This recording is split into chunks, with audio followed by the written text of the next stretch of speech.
ছেলে যত খারাপই হোক, যত অন্যায় অপরাধ করুক, শেষ পর্যন্ত বাপের সম্পদের মালিক কে? আরেকজন পৃথিবীর যত ভদ্র হোক, নম্র হোক, ও পাবে কিছু?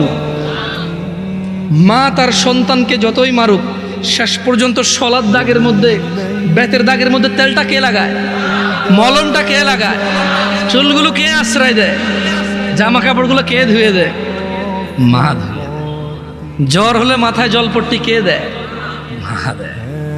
আবার এই মাই কিন্তু এক একবার খেপে গেলে শলার মুঠা ভেঙে ফেলে পিটতে পিটতে, করে কিনা? আস্থা রাখো ভাই আমার, কোরআন সুন্নাহর মধ্যে আস্থা রাখো। আমরা যদি আল্লাহর বান্দা হই, কার বান্দা? আমরা কার বান্দা হব? তোমাকে আমি বলি, শুনো, আমি শেষ আমার ওয়াজ।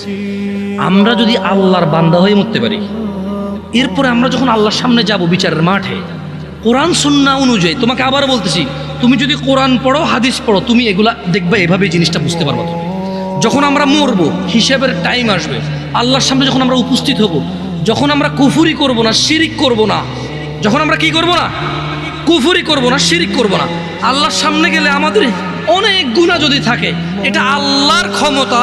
আল্লাহ আমাদেরকে শাস্তি দিবে অথবা ক্ষমা করবে। আল্লাহ আমাদের শাস্তি দিবে অথবা ক্ষমা করবে। এটা কার ইখতিয়ার? সিদ্ধান্ত কার? আল্লাহ। ধরে নাও আল্লাহ আমাদেরকে ক্ষমা করে দিচ্ছে, তাহলে আল্লাহ আমাদেরকে জান্নাত দিল। কি দিল? ওকে। ধরে নাও আল্লাহ আমাদেরকে ক্ষমা করে নাই, তাহলে আল্লাহ আমাদেরকে শাস্তি দিবে। কি দিবে? কিন্তু ওই যে আমরা মুমিন মুসলমান, এই শাস্তি চিরস্থায়ী হবে না। কি হবে না? কি হবে না? ওই যে যার যে অপরাধ, চুরি করলে 6 মাস জেল, ডাকাতি করলে 1 বছর জেল, মানুষ মারলে 12 বছর যাবজ্জীবন জেল, ওই হিসেবে আমাদের অন্যায় অপরাধ অনুযায়ী শাস্তি পাবো। কি পাবো? যদিও শাস্তি বড় ভয়ঙ্কর, আল্লাহ আমাদেরকে আশ্রয় দিকে। আমিন। আমি তোমাদের বলি, আবার বলি, শোনো, বোঝার জন্য বলি।